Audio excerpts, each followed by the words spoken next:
toujours dans la suite de la présentation de mon dispositif numérique, une fois les données des parents enregistrées, le système introduira un onglet pour identifier leur enfant.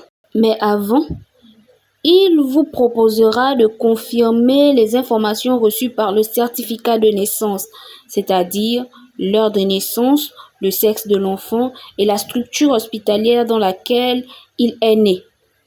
Si ces informations sont correctes, vous confirmerez. Dans le cas contraire, il y aura une option modification avec une partie justification où il vous faudra remettre le certificat d'accouchement. Dans le cas où les informations sont confirmées, le système vous emmènera dans un onglet où il faudra introduire le nom et le prénom de votre enfant. Une fois terminé, le dispositif générera un numéro d'identification propre à votre nourrisson. Puis, il reviendra au menu de départ où il faudra introduire ce numéro pour avoir accès à ce document d'état civil. En hors ligne, Okanda fonctionne avec un numéro vert qui sera généré par le ministère de l'Intérieur. Il suffira de composer ce numéro.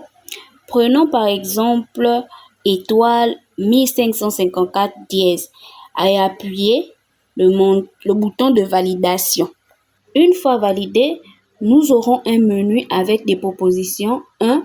Acte de naissance, 2. Acte de mariage, 3. Acte de décès et 0. Impression. Prenons le cas où notre utilisateur a appuyé 0. Nous aurons un menu où il devra choisir entre le numéro et le nom du propriétaire du document et N pour retourner au menu principal. Prenons le cas où notre utilisateur aura pris le numéro 2. Alors, il devra saisir le numéro de sa pièce 001524 et recevra une notification avec un code barre qui lui permettra d'imprimer le document dans un cyber.